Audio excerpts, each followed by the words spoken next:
It is my belief that they are turning the Enterprise into a gigantic deep freeze. I don't know how to destroy it, but its destruction is imperative. The unit will be activated. By the time they hear this, it will be too late. Bridge to World X, welcome to a brand new episode of Enterprise Incidents. Why am I talking so fast? I'm Scott Nance. And I'm Steve Morrison. I feel like I've been somehow stimulated too. I'm ready to get going on this episode of Star Trek. Well, that's weird, Steve, because to me, you're moving very slowly. Wow, what an episode this is going to be of Enterprise Incidents, because we are going deep into Wink of an Eye, an episode I've really always enjoyed, even over the years, now that I've really had time to scrutinize it, especially while rewatching it for Enterprise Incidents. And I'm sure during our conversation, there are parts that are going to be great, and there are parts that are just not going to hold up under scrutiny, but I still like it. Steve, how do you feel about Wink of an Eye? Well, this is, there have been so many episodes that have gotten so much better on my rewatch. And in particular, season 3, which has gotten such a bad rap. And I'm going like, man, the batting average for season 3 is really much higher than I thought. There are a few episodes that have definitely gotten worse with scrutiny, and this is one of them. I always liked it. It was always kind of fun.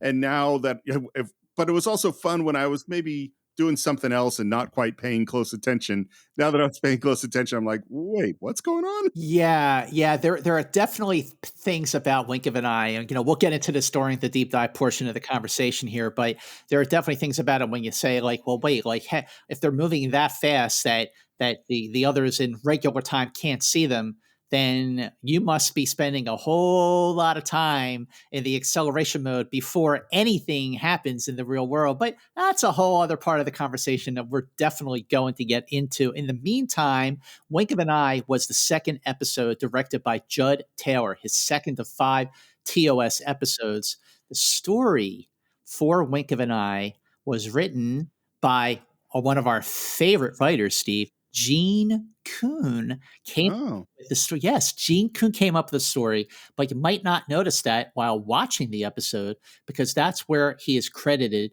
as Lee Cronin. And the reason for that is because Kuhn was, by that time, he was under contract with Universal, where he was writing and producing the series It Takes a Thief. And if he was still doing work for Paramount and Star Trek, it would have been a major conflict of interest. So that is why he proceeded to get into season 3 of the original Star Trek by using his pseudonym, Lee Cronin. And Wink of an Eye was the third of 6 assignments given to Gene Kuhn by none other than Roddenberry himself. I got to say, just thinking about the more I think about this Gene Kuhn, Lee Cronin situation, the weirder it becomes. Why? Because first of all, well, he left the show. We heard that he was burnt out. He was exhausted. He had been working such crazy long hours. Now he goes over to another show where he's the producer. He must be working ridiculously long hours there. Yep. And he has time to write 6 episodes of Star Trek. Like, that's crazy to me. That is so much work. And I go, I don't know. I know we've heard that maybe there were some amphetamines in his life or something, but like, I don't know. A, I don't know how he does it. And B, he's obviously breaking his contract on It Takes a Thief in order to do this thing. I mean, it is an underhanded thing to be secretly writing for another show when you're contracted to write one show. And I'm assuming all TV shows are under time pressure and schedule pressure. And like, it's a weird situation. It is definitely a weird situation. And Steve, you are very observant to point out that this is a weird situation. And on one hand, you may just look at this on the surface and say, wow, Gene Kuhn must have really loved Star Trek to continue writing for it under the radar, using a different name while he was writing and producing a whole other series. But part of the circumstance, part of the deal that was made in order for him to leave Star Trek as the day-to-day producer midway through the second season was that he would continue to write scripts for Star Trek into the third season. So they made a deal with him. I don't know if it was ever in writing. I'm guessing it wasn't because of the conflict with Universal and It Takes a Thief, but that was the deal. And so when Roddenberry, who definitely took a step back in season 3 because of the whole time change. He still did assign stories, and he assigned 6 to Gene Kuhn. Now, Gene Kuhn did not do all 6 of those stories because, he did Wink of an Eye was his 3rd. And he also did, of course, Let That Be Your Last Battlefield, which was also just a story by credit. But after that, I think he stopped at 4 because he was so burned out and so busy doing It Takes a Thief. And on one hand, we know that Kuhn was burned out producing Star Trek in its 2nd season, but we also know after our conversations, and especially our conversation with David Gerald, that there was a sort of butting of the heads between Gene Kuhn and Gene Roddenberry. So there were a lot of reasons why he did leave. But also, the stories that Gene Kuhn wrote for the 3rd season, no way are they going to be as good as the ones that he wrote for the 1st and the 2nd season. Right. Because in the 1st and the 2nd season, Kuhn was also the producer of the show. Now, he's not involved in the day-to-day of Star Trek. So the work that he's doing is not going to be as good in season 3 as it was in season 1 and season 2. So there's that. But so the episode aired, Wink of an Eye aired on November 29th, 1968. It was the 66th episode to air. It was filmed between September 18th and 25th, 1968, and it was filmed on schedule, making it the 69th episode to film. And after an episode like For the World is Hollow and I Have Touched the Sky went way over budget, this one went way under budget. The total cost from Wink of an Eye was around $163,000, which brought it about $15,000 under budget. Wow. So for the most part, look, this is a bottle show other than, the scenes on Scalos during the teaser. And also the score was tracked. They didn't have to pay for a new score. There's some clever use of the camera and, visual effects with the slow phaser beam and so on. But if this does look like it was a cheaper episode to film. Now, while Gene Kuhn wrote the story for Wink of an Eye, the teleplay was handed off to Arthur Heinemann. Arthur Heinemann, this was his first of 3 Star Trek teleplays to write. The other 2 were The Way to Eden and The Savage Curtain. My favorites. Yes, big time episodes, especially The Way to Eden. But Heinemann has a really interesting career because back in the 40s, he was a layout artist for Disney and actually has a credit as a story developer for the animated classic Fantasia, which is amazing. He was nominated for 2 Daytime Emmy Awards, both of them for ABC after school specials. You ever watch any of those, Steve? Those ABC after school specials? Yeah. I watched them, but I couldn't remember any of them off the top of my head. But he also wrote for shows like The Virginian, Bonanza, and he wrote 15 episodes of Little House on the Prairie. Now, knowing that our friend Ralph Sinetsky directed a bunch of episodes of Little House on the Prairie, I went on to IMDb and I did like a match name where you could see who's good. And I put in Arthur Heinemann, I put in Ralph Sinetsky, and it didn't show anything. But Ralph, if you're listening, if you did any episodes with Arthur Heinemann, please let us know because you've always been great about providing comments on our Facebook page. So Gene Kuhn wrote his story outline, Steve, on March 11th, 1968.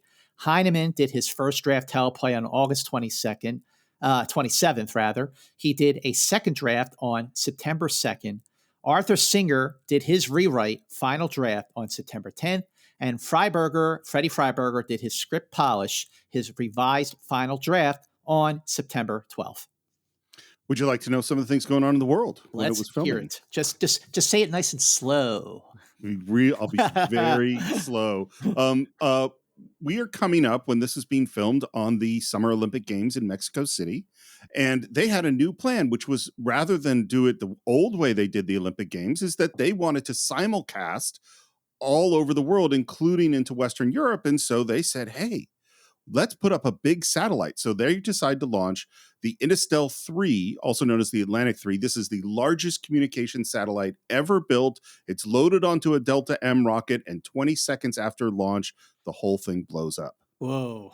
Yeah. So there was a quick scramble of like, how are we going to deal with the Olympic Games? On the same day that this explosion happened, a Soviet rocket known as the Zone 5 orbited the moon. And I think that's just such a clear example of what it was like in the middle of the space race and how important these things were. San Francisco State University created the first Black Studies program. On September 19th, we've been tracking this conflict in Czechoslovakia and that the Soviet army had invaded Czechoslovakia. Well, now the Soviet Union begins purging members of the Czech Communist Party. And again, I won't list them, but I was shocked to see in this week alone, there are 3 more hijackings. Unbelievable. All these hijackings in the late 60s. Wow. It just sounds really terrifying. Yeah. And it's also, hey, welcome to the fall TV premiere season. We're getting a whole bunch of new shows, including this week, Adam 12 premiered. Mayberry RFD premiered. Here's Lucy, the third, I think, Lucille Ball show premiered. This one didn't do very well. The Mod Squad. And then on Sunday, guess what show premiered that is still on the air to this day? On Sunday, guess what show premiered? Is it a soap opera? No. This is a news magazine. 60 Minutes. It was the premiere of 60 Minutes. 60 Minutes premiere. That is amazing. Yes. Oh, and by the way, so you're saying, so this is the week of September 18th to the 25th, right? Mm-hmm. Well, guess what happened on September 20th? I'm assuming it's a Beatles thing. I don't know. What happened? No, it is not a Beatles thing. Oh, okay. It is the day that season 3 of Star Trek premiered with Spock's brain. Wow. So the day after Spock's brain premiered, some of the cast and crew expressed reservations about it. Some of them were happy with it. But what's interesting about when season 3 of Star Trek premiered on NBC TV at 10 p.m. in its new time slot, it won its time slot with a whopping 36% audience share. Can you imagine a television show today getting a 36%? No, I mean, the numbers are so far beyond anything we would ever. That would be the biggest hit of the year, today. Exactly. Spock's brain. That is amazing. Shall we jump into Wink of an Eye? Let's do it. So one thing I have a question about, and maybe we'll find it out more later. I'm wondering if there was some re-editing in this episode, if things might have been rearranged or repurposed. Okay, the answer to that is yes. Okay, because I'll tell you what my first clue was, is that we start off with a log from Scotty, and it seems strange to me that we're also seeing Scotty on the bridge talking, and that seemed very bizarre to hear a log and see him talking at the same time. Well, first of all, that is the observation that tipped you off that portion of the teaser for Wink of an Eye was lifted from another episode. For me, the tip-off was Scotty's hair, which was slicked back, because by this point in the production, he had sported a new hairstyle, was kind of a buzz cut. But for the beginning of Wink of an Eye, while Kirk and the landing party are on Scalos, and you see Scotty on the bridge talking into the chair, and his voice is not matching, the ship's log. So that scene was actually lifted from the empath. Oh, okay. All right, that's so interesting. And what we hear is that what we thought was an uninhabited planet called Scalos, and that a landing party has gone down to investigate some kind of distress signal, and we see Kirk just standing 3 feet in front of a terrible backdrop with a red guy standing behind him, and it just looks so cheap. Yeah, well, the backdrop that you see in the original version, not the remaster version with the new visual effects, the backdrop that Kirk and the security guard, Mr. Lemley, are standing in front of is actually the same matte painting that was used as a Mini R7 for A Taste of Armageddon. Oh. So, Steve, I know how much you love when they figure out ways to save money. And, I already told you what the budget was and that they saved more than $15,000 on this episode. This was one of the ways they did it, by reusing that matte painting from A Taste of Armageddon. Well, it's so funny because it's just such an example of what Jerry Finnerman does and what good direction does, is that I'm sure I wouldn't have bounced on it and Taste of Armageddon, but it's because it's so flat and he's so close to it, and it just looks like he's standing in front of a backdrop. He's standing in front of what it was is a rear projection They were standing in front of a black screen, and then the map painting of Meteor 7 was rear projected, and that's what they're actually standing in front of. The other thing I noticed, by the way, is his sleeve is in the foreground, and you can really see the gold sort of thread just looks frayed, you know? Like, and part of that is high def, is that you can see like, oh, this costume wardrobe's getting a little bit worn out here. Yeah, for sure. Kirk's Enterprise. What do your sensors read? He registers something, sir, but I'm blessed if I can figure out what it is. We'll hear this a lot, that we're reading something, but we can't get a fix. Maybe it's a malfunction. And he asks Uhura, is our location exactly where this distress call came from? And she goes, yeah, you're right there. I am still receiving visual contact. I can see them, but I can't see you. Check coordinates. Is it the same area? Coordinates correspond, Captain. This is the first thing that makes no sense.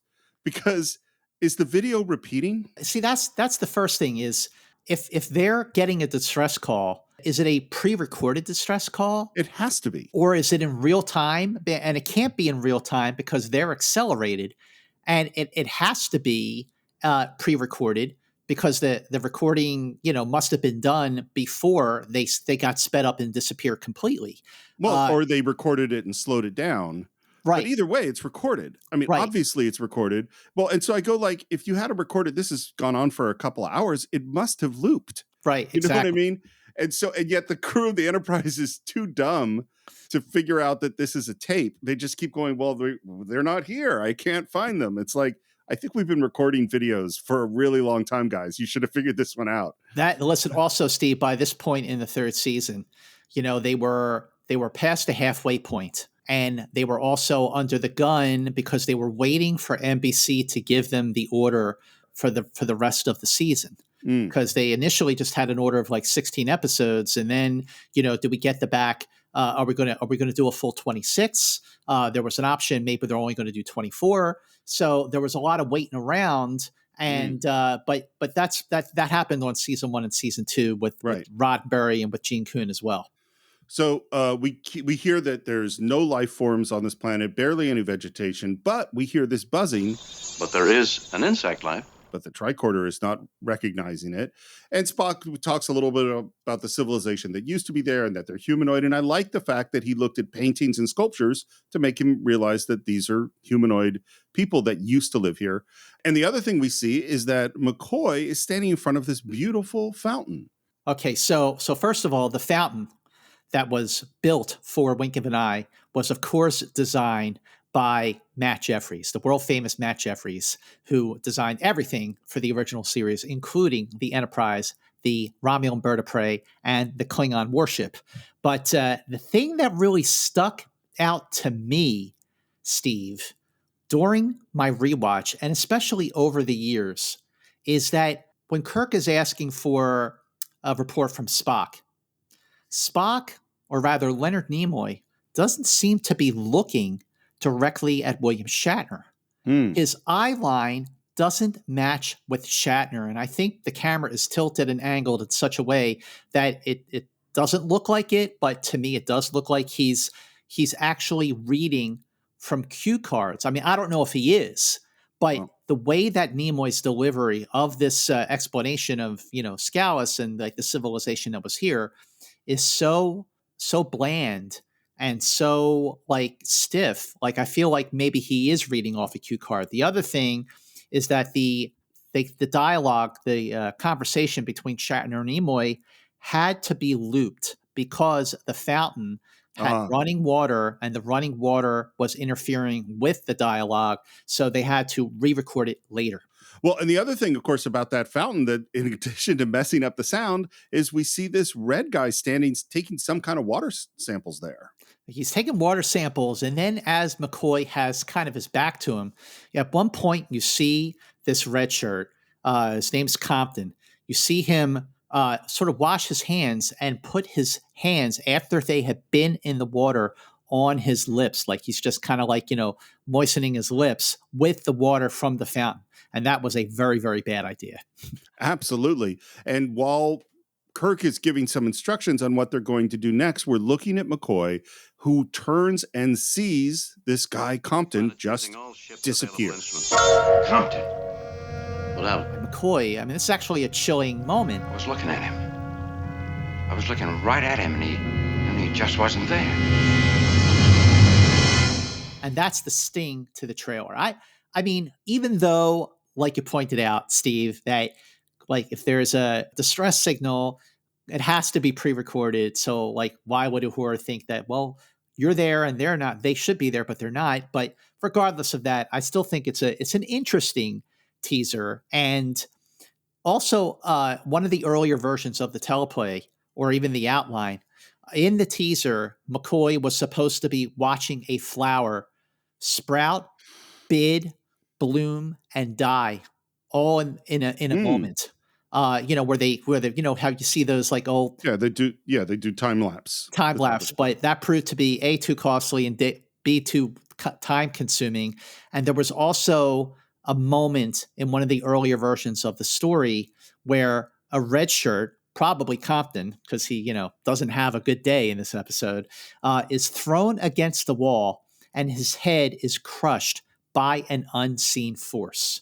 My God. Yeah, pretty violent, but that was removed because it would have made the Scelosians look like murderers. Okay. So we come back in Act 1. We're on the bridge. We're asked to replay that distress call. And we also hear, one, that Spock is down with McCoy doing tests in the lab. And two, we start hearing that there's all sorts of malfunctions going on around the ship. Captain, there's some trouble on the hangar deck. The controls are frozen. Have a repair crew's been assigned? Yes, sir. And now we play that tape, which obviously you and I figured out was a recording ahead of time. Yep. They're just figuring it out now. To any and all space travelers passing within range of the planet Scalos, I send you an urgent appeal for help. And what we hear is that there are only 5 people left out of a civilization of 900,000. So what did you think of those 5 Scalosians standing there? What did you think of their wardrobe, Steve? I'm guessing it was reused from something else, and I don't know what. I don't know if it was reused, but I didn't really like the wardrobe that the aliens were wearing. It looked very Lost in Space to me.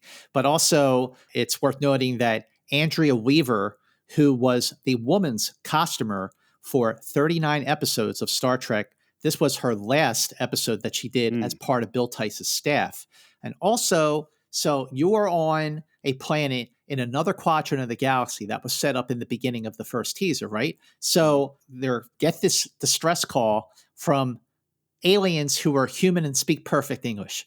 Right. So now look, I get it. It's Star Trek, but at least with the Kelvins and by any other name, they said that they actually looked very different and they adapted to human form to be able to operate the Enterprise. But Gene Roddenberry sent Fred Freiberger a memo after he saw footage from this episode, and he said, "Fred, are you getting a little tired of seeing human beings every week? I am. We need a planet where everyone is bald, or they don't have eyebrows, or something. We need some change. We need to change also the voice patterns, the habits, social custom. Make aliens look and feel like aliens." I think it's true. And well, the other one that I think of is, spoiler alert, these people move so fast we can't see them. We'll get into that when we get there. But I also go, part of the conceit of Star Trek is that we have this universal translator. And so they're not actually always speaking English. We're just hearing everything in English because of this magical device, that they have. Yep. Well, if we're accelerated up to 10,000 times the speed or whatever it is, that device probably isn't working. But it's Star Trek. This is what it is. We're not going to spend all our time translating aliens. And so we just have this conceit. So finally, they figure out that this thing was pre-recorded and that we couldn't find them. We can't find Compton. It would seem that some force or agent only partially discernible to our instruments may have been responsible. There's one weird moment that isn't important at all. When they cut to Sulu, he's wiping his nose. Yeah, he's like wiping his under his nose, like maybe he's like sweating, like he's nervous. It's just a thing you would never put in a show. Like, why would you cut to that moment unless it was about something? Like, in general, we want our characters to look good. It's just weird. Yeah, it's a weird cut. But, that's when you hear that the deflectors are inoperative. The controls are frozen. The ship is on standby alert, which is something I never heard before. And I like that. Standby alert. It's like, hey, Scott, don't freak out. But I want you to be worried about something, but not really worried, but, kind of be ready to be worried. Be ready to be worried. Get ready. Don't worry yet. Don't worry. Stand by, because I'll tell you when it's time to worry. Right. Yeah. Totally. It's a very strange thing. And we hear, again, things are continuing to break down. And then we get a call from Bones in sickbay requesting Kirk's presence. Cannot wait, Bones. Your orders, Jim. You're the last one. What do you read so far? Can we discuss it here? On my way. Which, again, is like, if he's not going to answer, why ask the question? And there isn't actually any information that McCoy has that he couldn't say over the... That's a thing you say if there's something serious. It's not a thing you say when we have no information. Right. Anyway, not a big deal. But we get to sickbay. Tell the captain what you told me. Something's going on, Captain. Somebody's opened all the medical supply cabinets. Anything missing? Just disordered, as though someone had picked up everything and examined it. Thank you. Okay, here's my first thing. Again, they're moving so fast nobody can see them, but you would see things move around. You know what I mean? Yeah. Or even just go something would instantly shift from here to there, even if you didn't see the person who did it. So, but the other thing is, let's just say that you're moving so fast that the crew can't see you. They're basically, they look like they're frozen.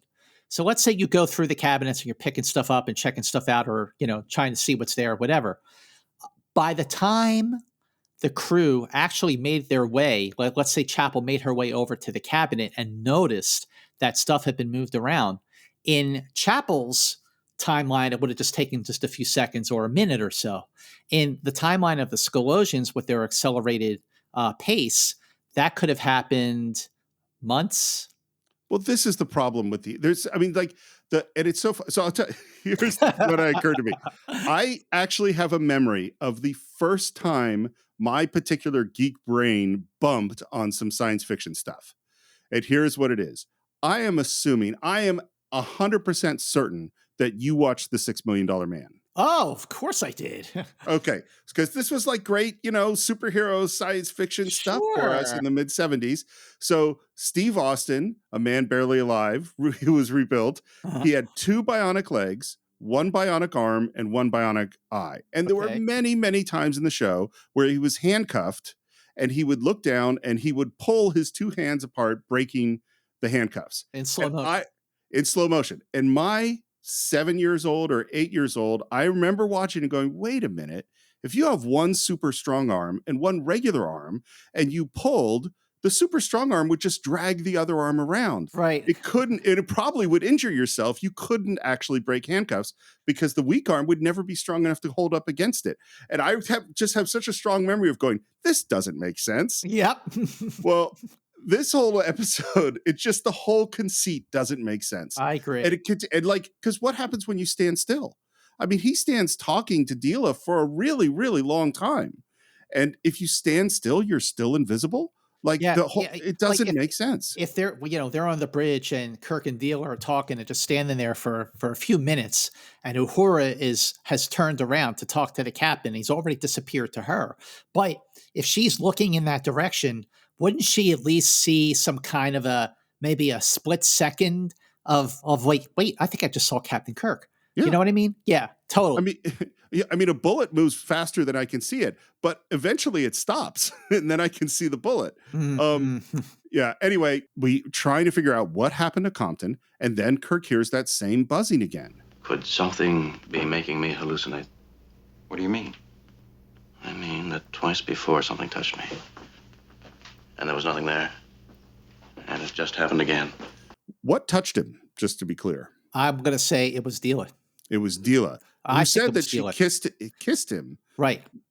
Now, but I think, first of all, that this was, certainly something's going to happen on the bridge that's a little more than just him being touched. But I think it was Dila. Dila definitely has the hots for him. He is the one that she has chosen. I agree. So if I'm moving so fast that you can't see me, and I kiss you, I would think that would hurt. And because you're moving at 1,000 miles an hour. And if it didn't hurt, then you must have slowed down enough so that I can see you. Yeah. If Dila leans in to kiss him, wouldn't she sort of have a sort of millisecond image, kind of like like remember in Fight Club when you saw Exactly. like you saw like, wait, did I just see Brad Pitt? One frame of that. But again, you know what? You and I could spend the next 2 hours nitpicking apart the whole concept of moving in accelerated time, and that would be it. But I actually think that Shatner's performance here is pretty good. Could I be imagining it? Well, physically, there's nothing wrong with you. But am I hallucinating? I'd say no. Then we did beam something aboard. Something has invaded the ship. Like, it's actually a well-directed moment, the way he deduces that we were invaded. We hear there's something going on in life support. We head down to a corridor. There's some red guys there. Spock hands Kirk a phaser. Oh, yeah. This is another really good scene. They're heading down the corridor, and the red guys hit a force field. You think it's like a wall that they're trying to walk through, like like the brig. And then as Kirk and Spock are walking towards them, they're still behind the security guards. Phaser zone stun. Sweep the area. They fire, and there's this big green wall of phaser fire. And then Kirk and Spock walk ahead of the security guards, and there's no music. And as soon as the security guards start to move forward, they get hit by the force field again. So this is not a wall. This is something is holding these two guys back, but wants Kirk and Spock to walk through. And I think that's another really well done scene. I agree. I don't quite understand why they're doing it, but I agree that they did it in a good way. Yeah. We go into life support room. We see this device hooked up to life support. Life support is still operating. I would say that the installation is incomplete. Disconnected. And we touch it and get what looks like a shock. Destroyed. And they hold out their phasers, which disappear. And then something pushes them back. There was no force field. Something shoved me back. They're in here. And again, great scene. And I could say why it doesn't make sense because of the fast speed, but okay. We've already done that. Oh, we're going to do it more. I won't do it all the time, but there's more. It seems that we may look at it, Captain. But that is all. A show of strength. Yes, evidently they're convinced that we can do nothing to stop them. And they wish to impress upon us what they can do to us. We're back on the bridge, and then we have what I think is a completely useless and also bad scene of them asking the computer, telling all the computer what they know, asking for the computer's advice, and the computer doesn't have any advice. And it's like, A, the scene's useless, and B, this is exactly where you should have a McCoy arguing with Spock scene or a Scott. Like, if we're gonna go over our exposition, let's have an argument about it. Let's not just have the computer repeat everything we already know. I agree with you, but what I do like about the scene is the way that it just establishes Kirk in command, doing whatever it takes to save the Enterprise and protect its crew. Because when they ask the computer, when Spock says to the computer, hey, what do you think we should do? I mean, he doesn't say that, but you know what I mean. And the computer says, if incapable of resistance, negotiate for terms. And then Kirk just looks at Spock and says, we will not negotiate. You concur? Aye. Absolutely, we're not going to surrender. So I actually think that moment is pretty good. I don't. And the reason is because, yes, I think Shatner's great. I think the line is great. But obviously, they're not going to negotiate. Did you ever think that they were going to negotiate? No, of course not. But just the way that he says it, he's like, are you kidding? No, we're not going to negotiate. That's even an option? Of course not. My recommendation, make them take the next step. I mean, I would actually think that Kirk would be going like, there's a device on life support. We have to find a way to get that thing off. I don't think they would just do nothing, but that's what he says to do. And then we hear the buzzing, but we also hear some romantic music, which I think takes us way back to the first season. Yes, we definitely hear Kirk is sitting in the chair. He has his coffee. He did not drink it yet, but by the motion of Kirk, of Shatner, his biofeedback, his body language, it's like he feels somebody touch his hair, and then he puts his hands up to his lips, which clearly indicate someone or something has kissed him. And at that moment, you're hearing this this romantic music, which is actually lifted way back from the cage. Yeah. Exactly. That's Alexander Courage's music cue right there. That's when Kirk picks up his coffee. He drinks it. He makes a face like, God, this coffee tastes bad. And that's when he starts to look around. And I think that this is a really cool looking scene. The way he looks at Spock, and Spock is moving very slowly. He looks at Scotty. Scotty's moving very slowly. And you hear that, again, another music cue. This one's lifted from the Man Trap, while they're on the planet searching for Dr. Crater and everything like that.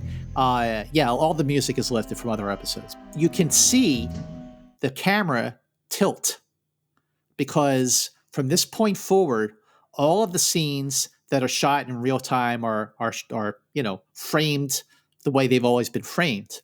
But if there's a scene that is taking place in the accelerated time, the camera is tilted slightly. So I think that's actually a really cool effect to differentiate between real time and accelerated time. And also, I'm sure, as you know, and everyone listening knows, that the tilted camera technique was also used very effectively in the Batman TV series, which was running in conjunction at the same time with the original Star Trek. Every time they were in the lair of one of the villains, the camera would be tilted. So I don't know if they got that idea from Batman to do this effect, but this was happening at the same time. So who knows? Yeah, I think it works great. I mean, tilted angles go back to the very beginning of cinema, but yes, I think it looks really cool. It differentiates the space in a really interesting way. I think the slow-mo is done in a really interesting way, and it is really, really slow. So I don't know how many. So just if you're going to shoot slow motion, what you do is you speed up the film as you're filming it. So instead of 24 frames per second, you film it at 48 frames so that when you play it back, it's half as fast. So they must have been shooting it a couple hundred frames a second. I mean, it looks really, really slow. And I think the actors are being slow as well. And it's handled really well as Kirk is trying to figure out what's going on. And then we hear, Captain. And there standing is a beautiful woman, Dila. Dila. So first, I think it's interesting. Of course. So at first, when Kirk realizes that there's a beautiful woman in front of him, what does he do? I don't remember. He smiles. Yeah. Yeah. At first, his knee-jerk instinctive reaction is to smile. But then he is like, wait a minute, who is this person? But then he gets all captain-y. Do you mind explaining? She kisses him passionately. Who are you? Dila. The enemy. Like, cut to the chase. Like, she's not trying to hide anything. Dila is played by Kathy Brown, whose name when she was born, her born name is Jacqueline Sue Brown. Now, I don't get into like who they're married to unless it's interesting, unless it's somebody famous. In this case, Kathy Brown's second husband was Darren McGavin, who was on, Kolchak the Night Stalker, and they were married from 1969 to her death in 2003. She was on TV on Wagon Train, Have Gun, Will Travel, written by Roddenberry, Sea Hunt, Rawhide, 77 Sunset Strip, Bonanza. Of course, everybody was on Bonanza. The Love Boat, and if you're going to do The Love Boat, you got to do Fantasy Island too. Naturally. You're the enemy? Yes. You beamed me aboard yourself when you came up. So I don't think that makes any sense either. How did they beam them aboard? It doesn't. How long does that transporter process take? And how did they beam them up and nobody saw it? Yeah, what? It doesn't. Well, yeah, and it's like because you have to decide to beam a person aboard, which means you have to see them. Like the computer has to deconstruct them and reconstruct them, and it can't even find them. So none of that makes sense. I mean, in the teleplay, it must be written in all capital letters: "Suspend your disbelief." Yeah. What have you done with my men? Nothing. Nothing? And he looks over at Spock and Scotty and says, This is nothing? There's really nothing wrong with them. They are just as they have always been. It's you who are different. And at one point, also in one of the earlier versions, in addition to all the weird things that were happening, at one point the camera was supposed to cut to Sulu, and he was supposed to be sitting there in his underwear because one of the Scelosians was sort of like checking him out to be a possible, specimen, like they're looking at Kirk. So I'm glad that was taken out.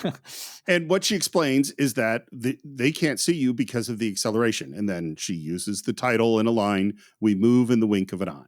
And you hate that. Well, it's particularly if there's no reason for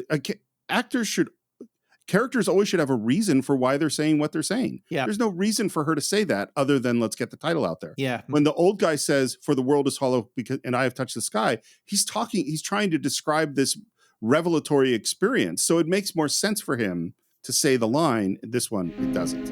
But all that really matters is that you can see me and talk to me.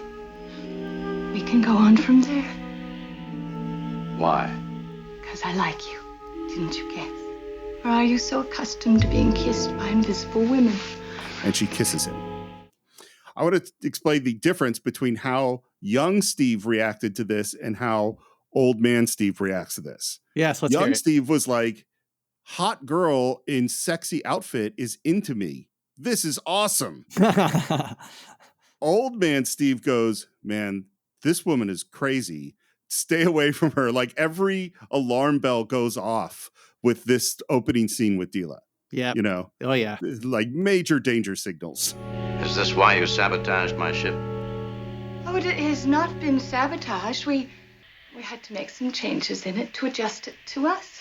It has been sabotaged. That doesn't make sense. I don't understand what Sure changes they've made. Yeah. You said we. My chief scientist and his crew. I am their queen. You are going to be their king. That's 2 episodes in short succession, World is Hollow and this one, where it's love at first sight and someone out of nowhere says, "I'm the queen, you're going to be the king." You know? Well, in the case of For the World is Hollow, that love at first sight was a mutual attraction. Right. And I don't think that Dila is in love with Captain Kirk. I think that she is in lust with Captain Kirk, because if they need like outsiders who are not sterile to help them repopulate the species, then you know what? Captain Kirk is no slouch. Sure. And I think that's kind of the difference here, is that there's no love involved, at least not yet. What about my ship? My crew? You're accelerated far beyond their power to see. So they'll go on without you. Don't be so stubborn. You cannot go back to them, ever. Well, at this point, he takes out his phaser. This won't kill you. But the stun effect is not very pleasant. So he sets his phaser on stun. He does it like real casually, not in a rush. And then he fires his phaser at her. This is actually a pretty cool scene. You see the phaser beam come out of the phaser really slowly. You see her move out of the way, and the phaser beam hits the bulkhead. So even in accelerated time, if Kirk took out his phaser and the phaser beam is moving very slowly, wouldn't Lieutenant Uhura see a phaser beam go right past her head into the wall and wonder what the heck was that? Yeah, no, and maybe you did some damage to the wall, right? You know, absolutely. Again, doesn't make sense, but I agree with you. The effect is really cool. The effect is cool. Slow phaser is cool. The effect is cool, and that's when Dila takes out her weapon, the Scelosian weapon, and she fires it at Captain Kirk, and the phaser just goes flying. You never see it land anywhere. Which she says her weapon has stun and kill, but apparently it also has weird telekinetic, can move stuff around powers too. Yeah, for true. Like, which setting was that on? Yeah. But the Scalosian weapon, of course, also designed by Matt Jeffries, who designed the phaser and the communicator, made from lathe-turned aluminum and was 6 3/4 inches long. You'll feel better about it all in a little while. It always happens this way. They are very upset at first, and it wears off, and they learn to like it. So there's something about getting accelerated that's gonna make you more pliable, agreeable, something like that. And it's a plot thread that doesn't quite succeed, I think. Mm-hmm, mm-hmm. And one other thing, by the way, the turbo lift door is open for the entire scene. I'm glad you brought that up, because one of the crucial lines that were filmed and had to be cut because the episode was running long was a line from Scotty alerting Captain Kirk that all of the bulkhead doors were stuck open because otherwise, if a Scalosian in accelerated time walks up to the door, Scelosian's going to have to wait an awfully long time for the door to open. So they've rigged the Enterprise so all the doors will be stuck open. But regardless, if the turbo lift is stuck open, you still have to get into the turbo lift, ride it down, and that's going to take forever if you're stuck in accelerated time. I'm just, Well, let me ask this question. I know I'm sorry that we're going to beat on this a bit. How much faster than humans are they moving? 1,000 times faster? 10,000 times faster? 100,000 times faster? It depends, but it has to be fast enough that even when they are standing still for a long period of time in accelerated motion, that the people in real time can't see them. So I'd be curious if there was ever any scientific sort of analysis done to determine how fast the Scalosians would have to move to be invisible to the eyes of the Enterprise crew. Because if it's 1,000 or 10, I did some math and I don't have it in front of me, but it literally is like 10 minutes would be weeks of time. It's so far beyond. I mean, years would be going by while you're in the turbo lift if you're 100,000 times faster. I wish they had said that the plot was you're in a parallel dimension that is occupying the exact same space as the Enterprise and identical, and you're just vibrating at a slightly different frequency. And that's why nobody can see you, not you're moving super fast. So he heads down in the turbo lift and she calls out, "He's on his way to you. Be gentle with him." And then at the moment that he's gone, Uhura turns around and sees that Kirk is gone. Lieutenant, did you see what happened? Well, he was sitting there. He had just drunk his coffee and he set the cup down. You see, it's still there. And Sulu verifies that that's what happened. And Kirk is running through the corridors past frozen guards and crew members. Captain Kirk, you've made it. Compton is played by Jeffrey Binney, who his career is negligible except for one film credit, Steve. And I'm willing to bet that you covered this movie on the Cinephiles. It was 1982's Kung Fu Cannibals. We have not covered Kung Fu Cannibals. I feel like we got a long way to go. Very important picture in cinema. Yeah. yeah, I figured that. So Kirk sees another Enterprise crew member in his accelerated time. He's like, you can see that it's like relieved. Yeah. And he's immediately assumed that this red shirt is going to be like, side with his captain and come to his rescue and help save the ship. But that is not what Compton says. At first I refused, but then after a while I found that I couldn't help myself. I met this girl. Of course, it all comes down to a woman. And he says, I showed her the operations of the ship. So this is another thing. He's a security guard.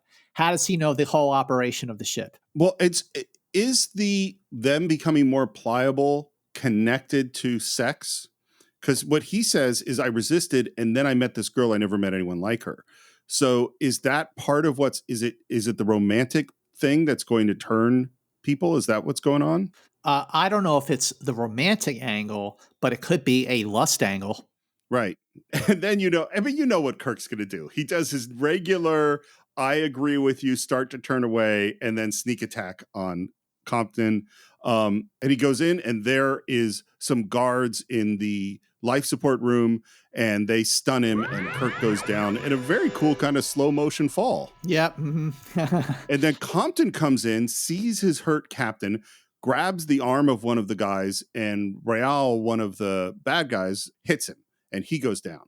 And we see that there is a cut on his neck. Bad news. That cut is bad news. And so, but it's like Compton, he just betrayed the Enterprise.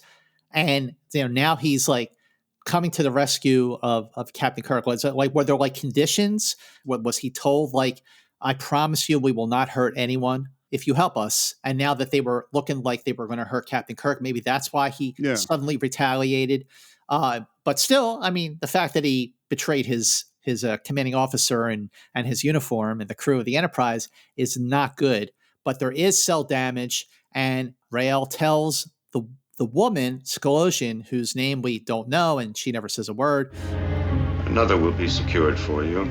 So that is Rael, played by Jason Evers, whose claim to fame is the film The Brain That Wouldn't Die. He was also, yeah, that was his kind of fame. But he was also, look, he was a very, very busy actor in the 60s. He was in the Green Berets and into the 70s, Escape from the Planet of the Apes. On TV, he was on Perry Mason, Gunsmoke, of course, Bonanza, Big Valley, Wild Wild West, Mission Impossible, and Mannix, among others. That's a pretty serious career. Yeah, he did have a serious career, but after the early 70s, it was on the decline. Gotcha. We're back on the bridge. Spock is analyzing the coffee cups. There is something that's different in Kirk's cup, maybe. By the way, for some reason, when they're talking about this moment of whether or not what they drank is dangerous, my brain flashed to a movie that I know is one of your favorites. What was it we had for dinner tonight? Well, we had a choice, steak, fish. Yes, I remember. I had lasagna. Airplane, 1980, my friend. Yeah, I don't know, but that's where my brain went. And so Scotty has the con, and Spock is going to go off to analyze the coffee. And then we cut back to life support where Dila says, I hate what happens to them when they're damaged. You're going to have to learn to control your temper, Rail. I do not want that to happen to this one. Now, we don't know what she means at this point, but we do know that she's trying to protect Captain Kirk. I want to keep this one a long time. She's pretty. Yeah, Dila, I have a very different reaction as a grown-up to Dila than I did as a kid. Yeah, you know what? You know what? I never thought about that, Steve. But if, as a grown-up, if like that happened to me now today, I would be like, this woman's a little crazy. Yeah. Yeah. No, so someone who's that attracted to you that quickly and makes so many assumptions. And then when you're unconscious, talking about your death and that you're, wanted to keep him around a long time, he's pretty. This is not a good situation. And Rael doesn't like this at all. You cannot allow yourself to feel an attachment to such. I can allow myself anything I want. So Dila is obsessed with Captain Kirk. Rael is obsessed with Dila. And that conflict, that triangle, was suggested by Bob Justman, because Bob Justman, who was still at this point along the way with the development of Wink of an Eye, he was still the associate producer or co-producer of the show. And even though he was definitely on his way out, had one foot out the door, but by this point, just everyone felt like, yeah, it's a pretty cool concept. This could be a lot of fun, but there's just not enough action. And there isn't, because I meant to tell you while we were discussing the scene between Dila and Kirk on the bridge, that this episode is very talky. There's a lot of talking that goes on in this episode. And then Kirk wakes up. He asks, what is this device that's on the ship that we see? And they basically said, hey, you could do whatever you want. You can go check it out. I suggest you don't touch it. And naturally, what does Kirk do when someone tells him not to do something? He touches it. Yeah. Gets a shock. And then for no reason I can figure out at all, except I guess stubbornness, just grabs it with both hands, causing himself a lot of pain. Yeah. And he touches it in such a way that he can't take his hands off of it. Yeah. When he finally does, his hands are numb. And Dila points out, look, your hands are almost frozen. So the unit, this unit that's going to convert the Enterprise into a gigantic deep freeze, appropriately, I mean, his hands are frozen, has a self-defense mechanism. So like Spock pointed out, it seems we may look at it, but that's it. Like I said, I don't understand why Kirk grabbed it, but he did. And then he sees Compton. And Compton is got gray hair and looks like a shriveled old man, and he is dead. He's dead. He's old. His cells were damaged. When that happens, it causes the victim to age rapidly. So Kirk kneels down. He's clearly upset about this. And this is a crewman who betrayed him. But still, he goes, he was so young. Now, what I like about this moment is this is the Kirk that we have come to know all throughout the 5-year mission. The Kirk who agonizes over the death of each and every crewman. When he kneels down to what should have been a dead body in Devil in the Dark, agonizing one by one after each of the red shirts get killed in the apple. I like that this thread of the compassion of just how personally he takes each and every casualty on his ship. Well, and this one in particular, because Rael lies to him and says that it was his fault, that in fact, he damaged Compton in their struggle, when in fact it was Rael who did it. And again, this never gets resolved. We never tell Kirk, hey, dude, you didn't actually kill Compton, because Right now, he thinks that he killed him. Why did you lie to him? He did not damage that when you did. Perhaps he will be less violent now. I see no reason to make him feel any worse than he has to. Why do you care what he feels? And then we get into, again, it's very obvious that Rael's jealous and that he doesn't like her fascination with Kirk. The species is capable of much affection. I have noted that. I wonder if they will demonstrate it to us. Which basically, she's talking about sex with Kirk, you know? Yep. So be careful what you wish for. Yeah. Rael, stop sulking. Accept it. We've had to accept it all our lives. I think that's a good line because it shows that there's something going on that we don't yet understand and something that prevents Rael from having a relationship with Dila, and he goes and kisses her. And I think it's obvious that she enjoys the kiss to some degree, I think. Mm-hmm. And then he tries to kiss her again, and she stops him and says, go back to work. And she exits, and he is obviously pissed. We're in the lab, and we see frozen Spock and Bones, and Kirk is at a computer basically trying to explain everything that he knows that's going on. And as he's doing that, she walks in. Go ahead. You won't accomplish anything. Yeah, she actually helps him because she doesn't think that Kirk can do anything to stop the Scelosians. It's like the opposite of a villain monologuing, is that she lets him monologue essentially. And so he explains about the acceleration, about taking over the ship, about what happened to Compton. But when... And then she provides the word that he can't come up with. Damaged. Damaged. And this happens a couple of times, that she helps him explain things. A device attached to the life support systems produces an extreme numbing cold. It is my belief that they are turning the Enterprise into a gigantic deep freeze. I don't know how to destroy it, but its destruction is imperative. And she says, The unit will be activated. By the time they hear this, it will be too late. And the camera pushes in on him with a music sting, and that is the end of Act 2. Is it possible that that wasn't always the end of Act 2? Why do you say that? Because it's not the greatest act break in the world, and the push-in is something you might do in an act break, but it seems, and we're going to come back right into the same spot. So I don't know. It seems a little odd to me. That's a good question. I could not pick up on anything that could have indicated that there was a different act break or they moved something around. But yeah, I mean, as far as act breaks go, it's a weaker one, but that goes to my point that I made earlier, that there's just a lot of talking going on in this episode. That Justman's critique of the earlier versions of the story, that they didn't have enough action, was accurate. Well, and you know what it is like cutting in the middle of an action scene or a dramatic shift is one thing, but this is cutting in the middle of an expositional scene and coming right back to the middle of the same scene while we're talking about the same thing, which is what happens in Act 3. She compliments him on his power of reasoning. You were quite right in almost every assumption. Why are you doing this?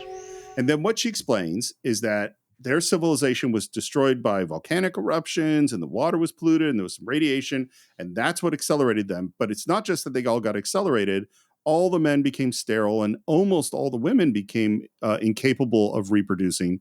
And so their population has disappeared. And the only way they can keep their civilization going is by kidnapping men to procreate with, right? Right. But when other ships came by, when they tried this process before the Enterprise swung by Scalos, it didn't work. The people just burned out. So this is the first time the Scalosians had any kind of success with accelerating an outside male who can help them reproduce. Oh, and yes. Dila actually says, we tried this before, but the inhabitants of the other spaceships, when we sped them up, they burned out, they died. So you're the first one that's actually worked with. So it's funny. That wasn't my perception, although that line is definitely there. But the perception I got, so you're saying that the destruction of Scalos happened in their lifetime, and there have been 0 children since. It's kind of like Children of Men. Remember that movie, Children? Sure. But what happened? Who knows how long ago this happened? But to go from a population of 900,000 to the 5 people, the 5 Scelosians that we see, and they're all, accelerated. And, as you and I pointed out many times already, and we just passed the halfway point, they must have been living in this accelerated time for a very long time. The men were sterile and they could not repopulate the species, and now they're down to just 5 people.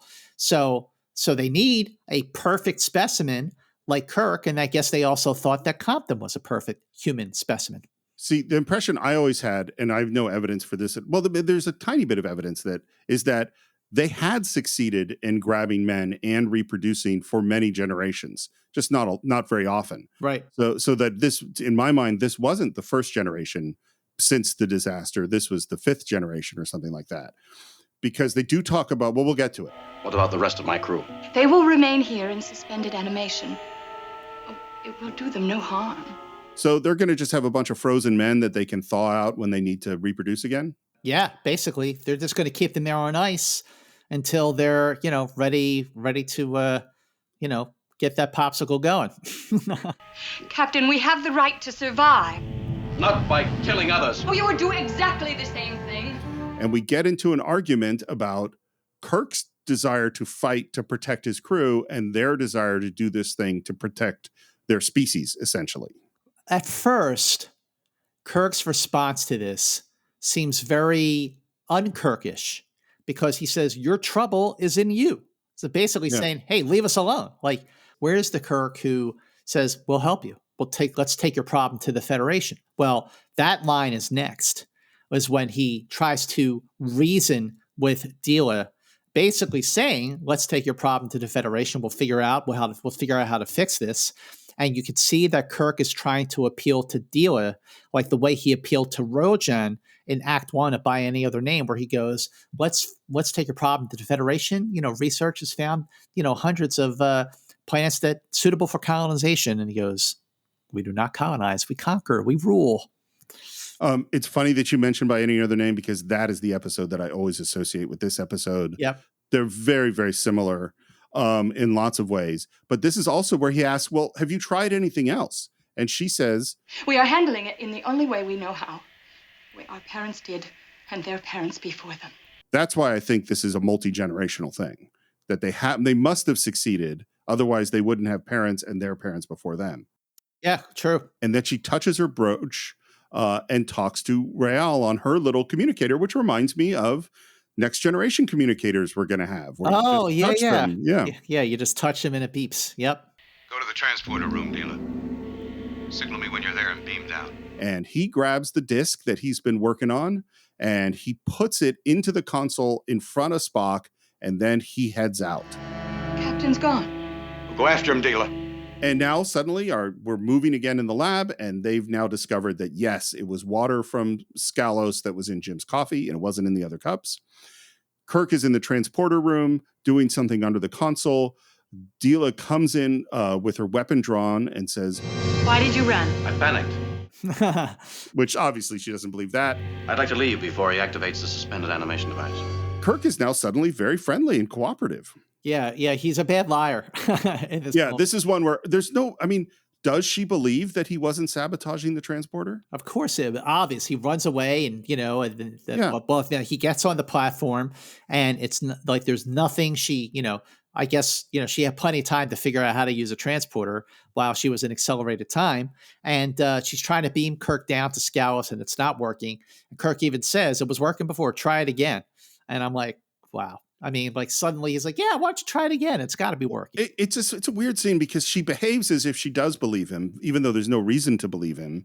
It's very odd. I also think just things like switches and knobs, anything you touch when you're moving 10,000 miles an hour, you'd probably break, like the transporter sliders are not designed to move 1,000 miles an hour. Again, it's all part of that, It's the same thing. I know. I'm sorry. No. Hey, I get it. I think the same thing.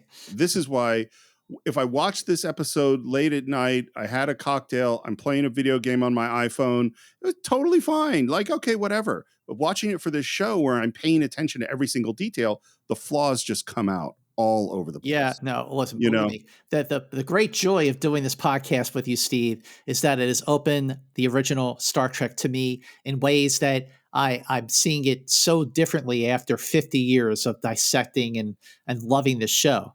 But at the same time, when you get to an episode like this, that breakdown, that deep dive exposes the flaws. And, we love the show. We love the show Absolutely. even when it's bad. But when there are problems, we call them out because that is what we do on Enterprise Incidents. Absolutely. Yep.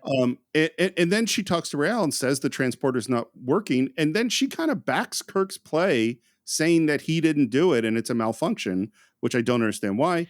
I'm glad we're both innocent. I despise devious people, don't you? Oh, I believe in honest relationships myself. And he's being charming. Yep. So is she making a joke out of like, I know that you did it, but we're kind of playing? Or is she believing that he's innocent? That's a good question. I mean, she's got to be, pretty dumb if she thinks that he had nothing to do with it by this point. Doctor, did you just... I've been hearing that whine ever since we beamed down to Scalos. I know what it is. But doesn't explain what he knows, which is, a silly TV convention. He should have alluded to knowing what it is. And maybe he just said to McCoy, Doctor, I'll be on the bridge. So that you know that he knows what we know, but we are not going to sort of blurt it out just yet. Well, the example, and you brought it up several times, where it's done really well is Devil in the Dark. Exactly. Where Spock is processing the thing, but isn't quite ready to say it because he's not sure of his theory yet. That's kind of what they're trying to do here, but it's not working very well. Right. But and that Devil in the Dark was written by Gene Kuhn. Gene Kuhn, yeah, good point. We're in Kirk's quarters and she compliments his quarters and starts brushing her hair at the mirror where we see Kirk in the reflection, which is kind of a neat shot. You're married to your career and you never look at another woman. Well, if she's pretty enough, I'll look. So Kirk obviously is flirting with her. This is part of his moves. It was quite delightful kissing you when you couldn't see me. But now... And now they kiss. If this was a better episode, I would be wondering and looking for signs of Kirk changing. And wondering, is he under the influence of whatever this thing that happened at Compton, or is he not? Right. And then he touches her hands and maybe is about to try to grab her weapon, which she sees and backs up. I wouldn't allow you to take that, no matter how much we trust each other. But I would have been disappointed if you hadn't tried. So she's saying, I know you're going to try to escape, but she still wants him. Rather than sort of throw him back in the pool and, fish somebody else out who's going to be more content to go along with it. She has her eye on the prize. He's the prize. That's what she wants. Well, I think one of the threads that's an interesting, what's part of this is, I think, is that Gene Kuhn didn't actually write this script. Right. Correct. Is that there's so many things where it's if you massage this moment a little bit more and work on it a little bit more, it might have worked. One of the threads is that she's really in love with Rael. And that the reason that she's attracted to Kirk is that he reminds her of Rael, who she can't have because she can't reproduce with him. By this point, even though, for the like Spectre of the Gun, that was written by Lee Cronin, Gene Kuhn. Right. But by this point, Kuhn had done the outlines and, he kind of had to get back into It Takes a Thief. And he basically said to Freiberger, okay, here's my story. Here's my outline. Do whatever you want with it. That's what's going on here by this point. Well, and, little piece of information for those people who don't write for a living, execution is everything. Outlines are fine, but it's how you do it in the moment that makes the difference between really good scripts and less good scripts. And that's what's going on here. Exactly. Was I too crude? Just don't try it again. You're far too vulnerable to skin damage. All I have to do is scratch you. Which is genuinely scary. Yeah, and he flinches. Yeah. Even he, maybe for a moment, whether it was a sincere affection or just, using her. By the way, does he use her? Or does he like her? That's a really good question. I don't think he likes her. I think based on, again, 12-year-old Steve was totally into her. She's beautiful. She's flirting with Kirk. Awesome. I don't believe that Kirk, a reasonable person, could actually be attracted to this woman who took over his ship and is, like, there's real problems here, But what about, like, in Conscience of the King? He initially started to woo Lenore Caridian. He was using her because he was trying to get information about her father. And somewhere along the way, he really grew to care for her because there's that last line where McCoy says, "You really cared for her, didn't you?" And he just says, "I have worked factor 1, Mr. Leslie." And he goes, "That's an answer." So do I think that Kirk cared for Dila at the same level that he grew to care for Lenore? No, but I think he did care for her to an extent because of just the sort of goodbye he gives at the very end of the episode. I think Kirk is a caring person. You know what I mean? But Conscience of the King's a perfect example. First of all, Kirk doesn't know that she's the bad guy at the beginning. Right. He suspects that maybe but really Kirk suspects that her dad is the bad guy. Correct. Yeah. Not that she is the bad guy. He doesn't think that Lenore has anything to do with this until she, sort of pulls her Lady Macbeth pose and, And she is a very charming person who is flirting at his level, and they flirt back and forth. Like, that's all moments where you go, of course he's attracted to her. Dila shows up and says, "I'm the enemy." He knows she's the bad guy. He knows that she and her people are responsible for Compton's death and will probably kill everybody on the ship. Like, and she's a little, Lenore Caridian ends up being crazy at the end. Dila is actually kind of crazy from the beginning. Yeah, she is. She's a little cuckoo for Cocoa Puffs. Yeah. So we're back on the bridge. Spock asked to replay the Scalosians distress call. And I should have pointed out, when they replayed it the first time on the bridge, it started off a little bit slow. That's something we've never seen happen anywhere on Star Trek, but is a nice little plant to get our brains thinking about speed. I think you're right. It's a really good plant for this episode that is going to deal with speed. And then when he plays it, he actually turns the knob the wrong way first, slowing it down rather than speeding it up. We have no explanation for what has been happening to us. I think all that is a good choice.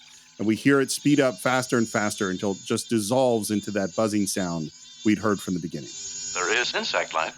I don't know how they had video of this, but the video on Scalos by the fountain. Right. And Kirk actually says a line that's different on the tape than he does in the beginning of the teaser.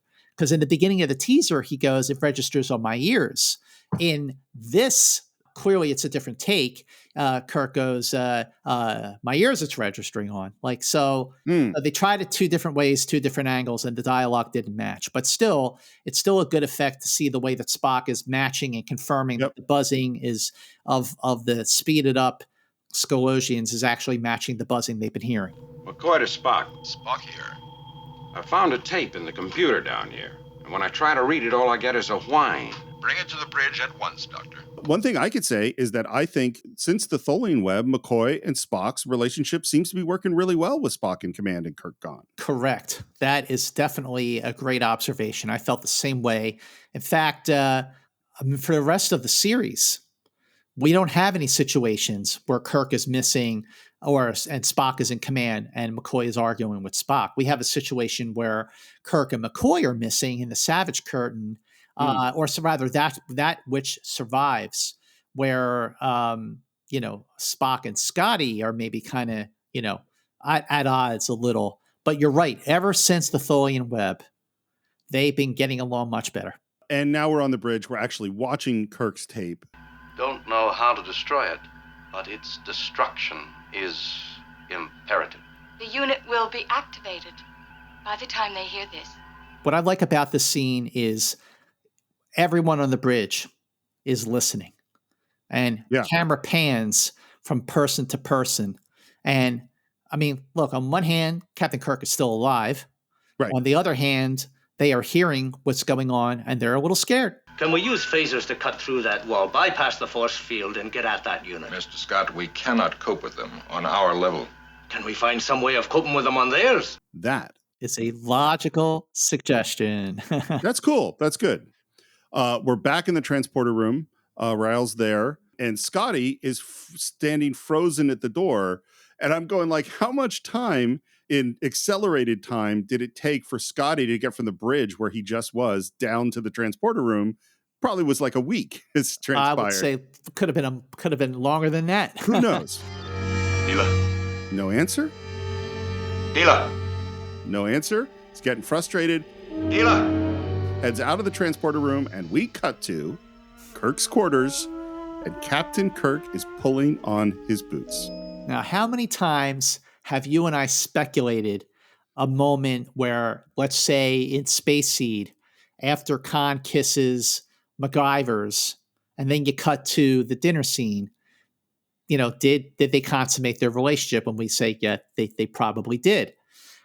There are subtle moments, subtle things where we go, yeah, I think they did have sex. Or the scene in Bread and Circuses where the woman, says, I'm, here to please you. And, did they have sex? Well, Kirk is still wearing all his clothes. And so we're like, maybe they didn't, but they fooled around. I don't know. In this scene, in this moment, this is a very risque scene for 1968 broadcast. The censors must have been asleep at the wheel on this one, but Kirk is putting on his boot and she is brushing her hair in the mirror.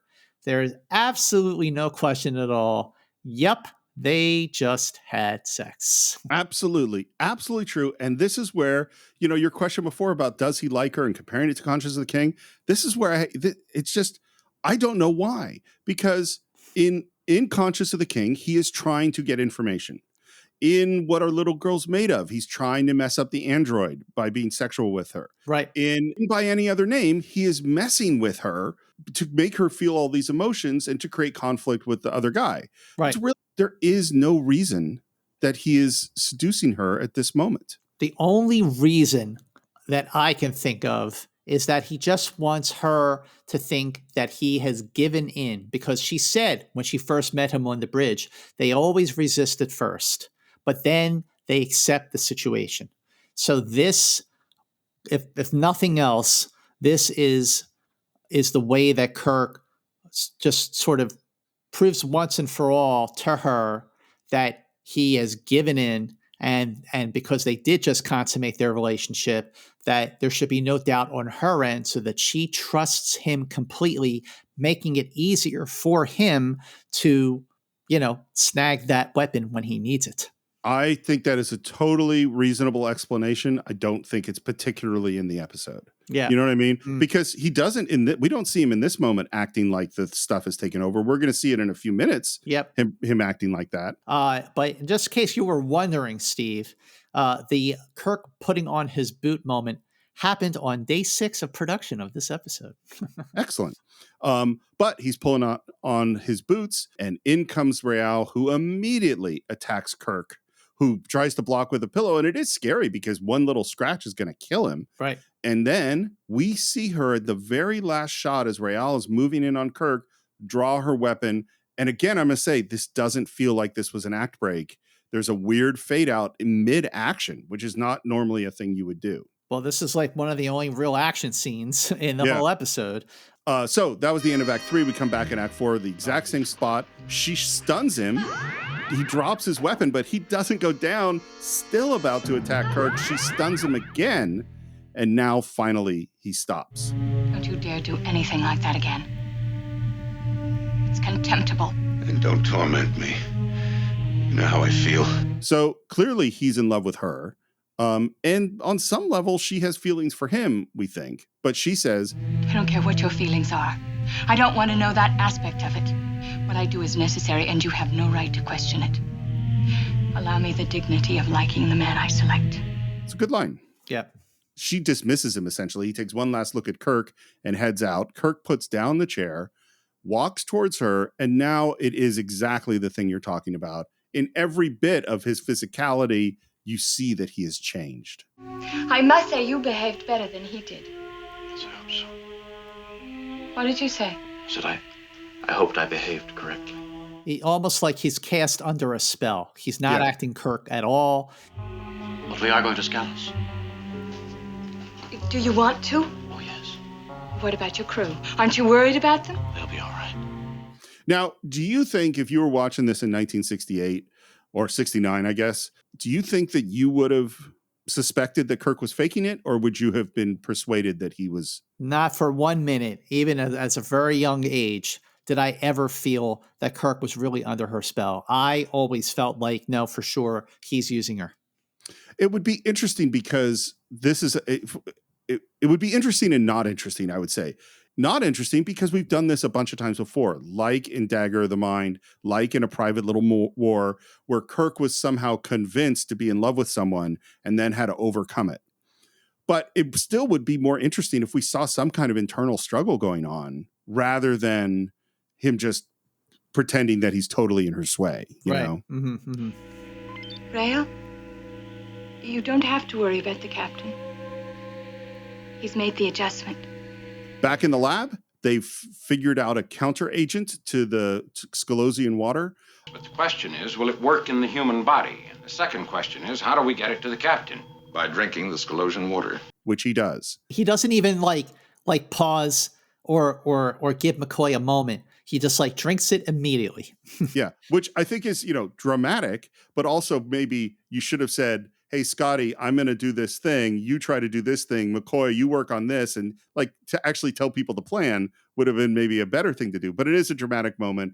And I love how they handle Spock's transition. It is somewhat stimulating. And then the camera tilts into that Dutch angle. Yep. You seem to be moving very slowly, Doctor. The way the camera tilts is what happened when Kirk started to accelerate on the bridge in the beginning or in the middle of the first act. And I think that's a great choice. And then Spock is gone. And I like how we go back into regular speed as they react to Spock's disappearance. But when I'm rewatching this episode, I'm watching frozen DeForest Kelley, watching his eyes follow Spock out of the frame. So they could have done another take with that, I think. Well, or done it as a split frame. They could have frozen McCoy and Chapel on a split frame rather than having them pretend to be frozen, which is hard to do. Mm-hmm. Right. I've beamed the others down. Is it repaired already? Why didn't you tell me? And Braille has made a change. It would have been an intrusion. Come up when you wish. Signal me when you are ready. He's saying, I wanted to give you time to have sex with the guy that I'm super jealous of, and I'm going to totally respect that from now on. Yeah. Which I think is cool. Rail, wait. I'm sorry. And he, almost Han Solo-y, says, I know. Yeah, totally. You think there's a correlation there? You think maybe Kazdan saw Wink of an Eye and said, I like that line? Maybe, very possible. We're in the transporter room. Kirk is entering with Dila. We hear that the unit is being activated. Your crew will be all right. You said so yourself. And now, when she's finally lulled into a false sense of security, he grabs her wrist and takes the weapon away. He's broken away. He's armed. I'm ready for him. And Kirk is back. Yeah. And we see Spock moving through the corridor. Kirk runs up, sees his first officer is now up, accelerated at his speed, and just smiles at him. I love that. That's such a great moment. There's no dialogue between them. Yeah. The look on Kirk's face, that smile of relief of if there is one person I need right now, it's Mr. Spock, and here he is. But what's great about it is that there's no dialogue between them. They go into environmental control, and Rail's trying to defend the device, and Kirk fires at Rail, and then he fires at the device, which explodes, and that's the end of that. But I just love how Kirk and Spock, by this point, they are such a rhythm, such a connection. They don't have to say anything to each other. You are very clever, Captain. You tricked me. I should have known that you would never adjust. Question, and I think I already know what your answer will be. Was Kirk feeling the effects and the adjustment coming that he fought off, or was he never feeling the effects? And never feeling it at all. That's what I think too. The reason is because when he did take the device, the weapon from her wrist, he was right back to being our captain, right back to defending his ship, doing whatever it takes to save the Enterprise. I don't think for a moment that he was ready to give in. This was all a ploy to get her to trust him so that he could, take the weapon and save the ship.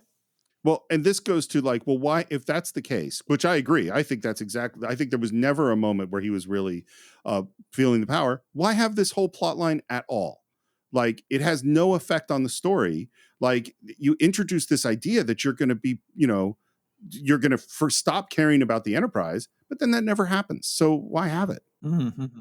If I sent you back to Scalos, you'd undoubtedly play the same trick on the next spaceship that passed by. There won't be any others. You'll warn them. Your Federation will quarantine the entire area. Yes, I suppose it would. And we will die and solve your problem that way. And ours. I have a question.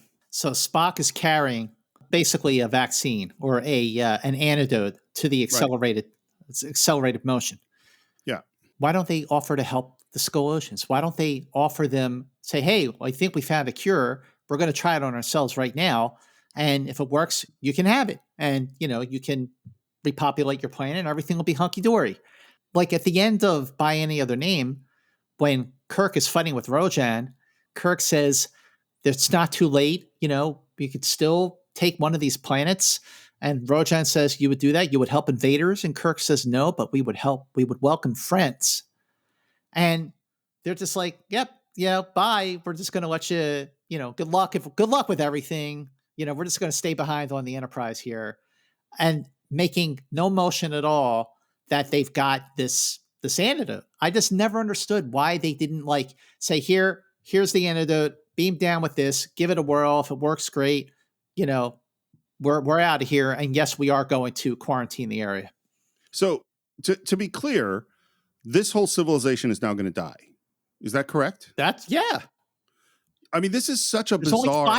There's only 5 left. They're in accelerated time, and they went from 900,000 people to 5 in, presumably a short period of time. There's no way they're going to be able to survive under the circumstance. They certainly can't reproduce.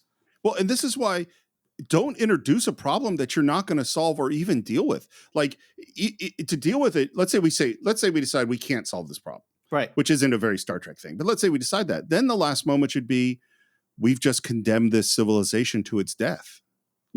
Like, it should be somber. Like, her beaming down she should say, we're all going to die, and deal with the emotion of that. But we don't deal with it at all. I completely agree with you. By the way, Spock hasn't told Kirk that we have the antidote, as far as we know. So Kirk doesn't know there's any way for them to get back to the Enterprise. You could still find life on Scalos. Very pleasant. Very brief. It'll be just as brief here. You cannot get back to your own level. And Kirk looks at Spock, and Spock just kind of just gives him a slight look and a slight nod, as if to say, I think I have a solution here. I think that's what happens too, but they don't really make anything of the moment. If Kirk was undecided about what to do, and then looked over at Spock and got the nod, and then made a decision based on the information he just got from Spock that we do have an antidote, well, then that would be cool. But because they don't do that, it's exactly the problem you described. Now, I do think it wouldn't make any sense for both Kirk and Spock to take the antidote in front of Dila, because then Dila would kill them all, because she's a million times faster. But coming up with some kind of plan rather than letting this civilization die is, and the idea, we don't know if the antidote could work on the Scalosians or not, but obviously they should be dealing with that. But what we don't know is that the antidote is if the antidote won't work on the Scalosians. There could have been something, because of the anatomy of the Scalosians, the anatomy of the Enterprise crew, it'll work for the Enterprise crew, including a Vulcan, but it won't work for the Scalosians.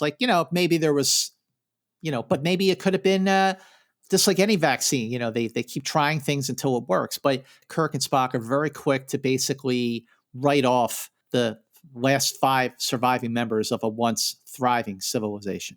Okay, how about this? Yes. So we are deciding what to do with the Scalosians, and this idea, and make it clear, if we beam you down and quarantine the area, your civilization will die out. That's the decision we're making. And then Spock starts to tell Kirk, actually, we have an antidote, and Kirk silences him and gives him a look of no. And then Kirk does say, look, to protect the Federation, I'm sorry about what's going to happen to Scalos and your people. We have no choice. We're beaming you down. And she is mad at him and says, how you condemned us all to death. How dare you? I thought you were compassionate.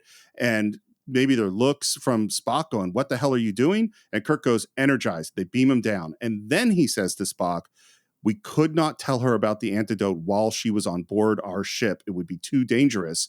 And then he calls down to her and tells her, we have the antidote and we'll transport it to you. That's great. There is definitely a way that Kirk should have shown more compassion to the Scalosians. Exactly. And if, let's say, Gene Kuhn or Roddenberry or Dorothy Fontana were still actively involved with Star Trek, I don't think this episode would have ended the way it did. Because at this point, even Jerry Finnerman is gone. None of the creative forces that made Star Trek what it was, that really defined the spirit of Star Trek, are still working on the show. They're all gone. So nobody is going to say, hey, this is way out of character for Kirk and for Spock to just let the Scelosians go like this and just let them die. Let them die. This is way out of character for them. And I think that's the problem I have with the second half of season 3, is that there are certain episodes where I feel like Kirk acts so far out of character that it ruins the episode for me. I'm specifically thinking of Requiem for Methuselah. But this Kirk, that's an awful episode. But this version of Kirk that we are seeing now is not the Kirk that we know from Charlie X and from By Any Other Name and so on, where despite everything, he extends a helping hand, showing compassion. This is not compassion. I have a theory, and I'll try to say it super quick. There's a whole bunch of movie series that are very popular, in which if you actually count the number of really good movies in that series, it's pretty small. There's tons of objections to many of the Star Wars movies, and yet it is absolutely beloved. James Bond, I think, has largely terrible movies, and yet it is a beloved series. And I think part of what happens is that the great movies earn your love through the bad ones. Is that if there had been no mirror, metamorphosis, balance of terror, we wouldn't be talking about, we would hate this episode. It's, you know what I mean? We certainly wouldn't be having this conversation now. Is that our love for Captain Kirk that's established in those episodes carries us through episodes where he behaves really out of character. I agree 100%. And it's not just that those moments carry us through the moments that where he behaves out of character. It's that all those great episodes that you mentioned, and there are so many more that of course we've covered, that when it comes to those moments in those episodes that are not very good, where Kirk acts out of character, it's like I don't even watch him. Right. I have a choice to, not watch it on my Blu-ray or not watch it when I'm streaming it on Paramount Plus. I just skip over it. I just watch the episodes that I like or I love. Right.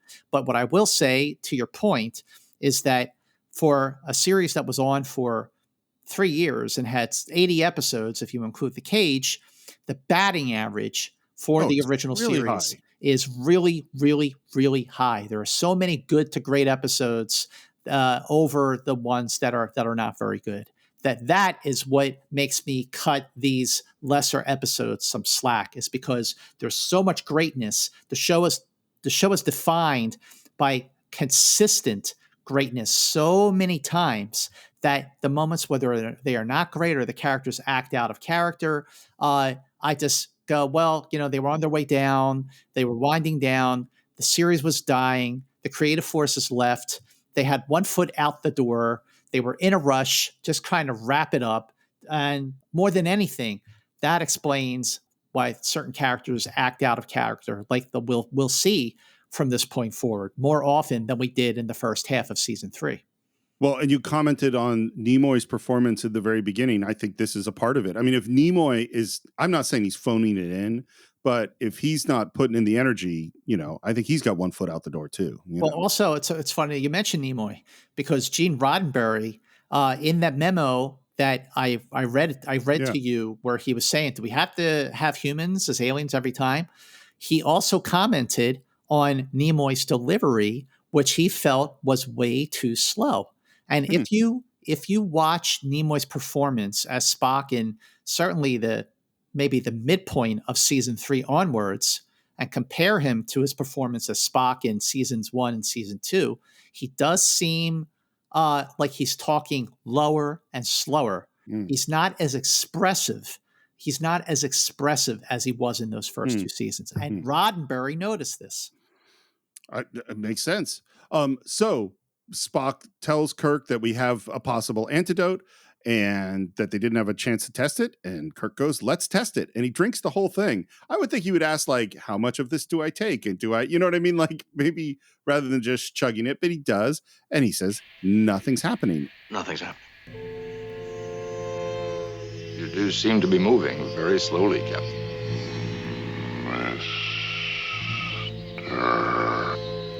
Spock. Yeah, that's great. It's a great moment. I like it. And then he's back and Scotty reacts to his appearance. We head up to the bridge. We hear the log that Spock has remained accelerated so he can do the repairs more rapidly, which he didn't actually say to Spock. They didn't have a conversation that Spock was going to do that, but that is what he's doing. And he is repairing the whole ship and everything's coming back online. The ship will resume normal operations almost immediately. And then suddenly, there's Spock.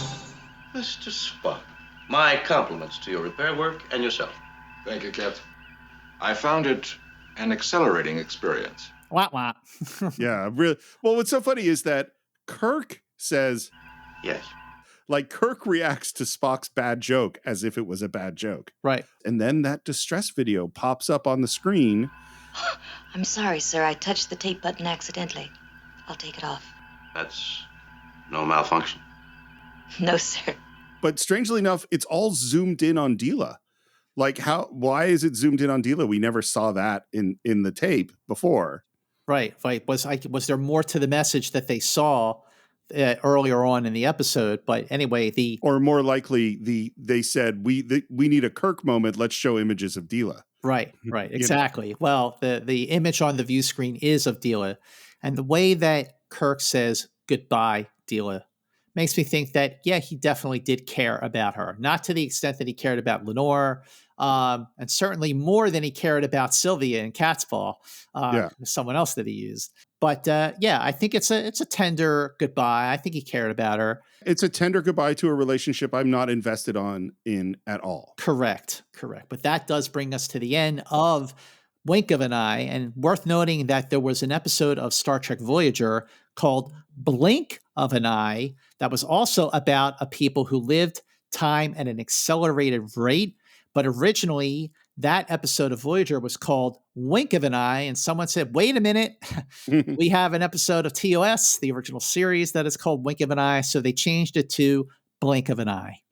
I find it interesting that in our last 2 episodes, we have discovered a way to give the crew of the Enterprise superpowers. In Plato's Stepchildren, we have just do an injection and suddenly you have crazy telekinetic powers. And in this episode, you take a sip of water and now you're super fast. And we will never, ever mention any of these things again. Exactly. Especially the psychokinetic power from Plato's Stepchildren. Did people have anything interesting to say about this episode? Well, Fred Freiberger, the producer of the 3rd season, said about Gene Kuhn, he said, Gene Kuhn was a lovely, talented guy who came up with certain stories and said, do what you want with them. He worked as much as he could with us, and he was a complete gentleman and completely professional about the whole thing. The teleplay writer, Arthur Heinemann, said, I really loved Star Trek. It was a great team, and the chemistry was wonderful. Wink of an Eye is my favorite of the 3 that I wrote. I will attest to that. It is the best of the 3 that he wrote. And Heinemann also said that director Judd Taylor asked me many questions about the people in the script, what they felt, what they thought, what they were like. He got the actors to project exactly what I had in mind. So I have a very odd final thought for this episode. I think I've told you, and maybe some of the listeners know, that I tend to listen to books and podcasts obsessively, and I usually listen to them at 2.5 times, sometimes even up to 3 times speed. How do you do that? It's just practice, I think. And Well, actually, and I tend to edit this show at 2 times speed. That's just, well, and this is the thing. One of the advantages of listening to things really fast is that you might be able to get through things a little bit quicker that you wouldn't listen to otherwise. And I think that Wink of an Eye would be a great show for me to listen at 2.5 times speed and get through it in about 15 or 20 minutes. And if I did that, I'd probably be like, yeah, it was fine. But this is not a show that warrants going slowly and carefully, moment by moment, because every single moment you examine has the potential, at least, to make the show worse.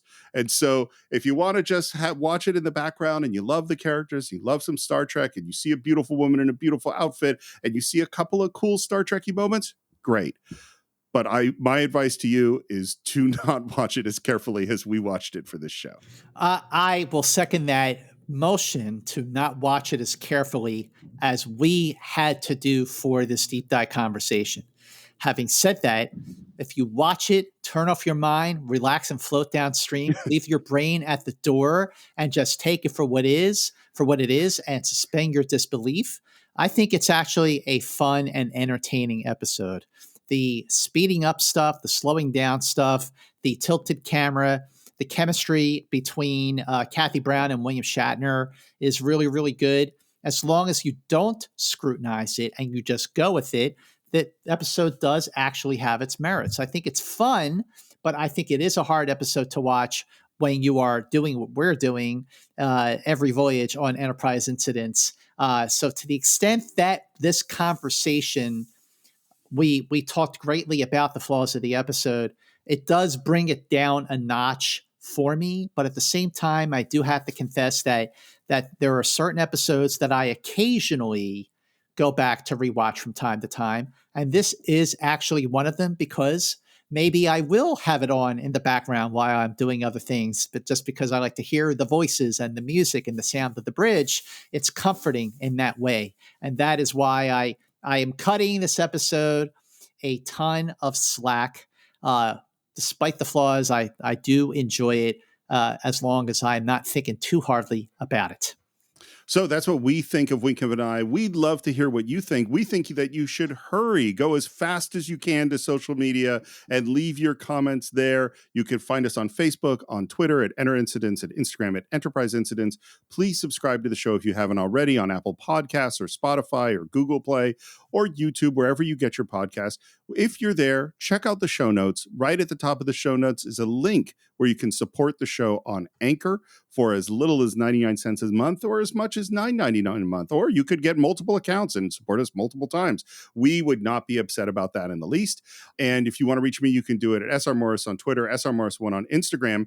And since you mentioned a Kung Fu movie that we haven't done on the Cinephiles, I'll tell you about a couple of Kung Fu movies we have done, like Bruce Lee's Enter the Dragon and Return of the Dragon, Jackie Chan's Drunken Master 2, and Police Force, and of course, John Carpenter's Big Trouble in Little China. So if you want to watch some Kung Fu films, you could do it on the Cinephiles. Scott, how would people find you? You can find me on Twitter and Instagram at MovieMance. And you can also catch me on the Enterprise Incidents Facebook page, where I am always engaging with our fellow Enterprisers, our supporters of Enterprise Incidents. That's where I post all the news about our next show, who our guests are going to be, and so on. So if you haven't already done so, please go to our Facebook page, Enterprise Incidents, and follow our Facebook page. And make sure you share this episode of Enterprise Incidents on your social media platforms so more people can discover Enterprise Incidents, even though we are more than halfway through the 3rd season, which is hard to believe. And we got some clunkers coming up. We still got a couple of good ones left as well. Please share Enterprise Incidents so more people can discover and join us on what's left of our voyage of the original series. In the meantime, we have a good one coming up next on Enterprise Incidents. And this, maybe one of us thinks it's a good episode. I saw that. I might have had a facial expression go by on that one. I caught that big time, my friend. I always liked That Which Survives, and you can tell us if you like it too by joining us on the next voyage of Enterprise Incidents. Until then, keep going boldly.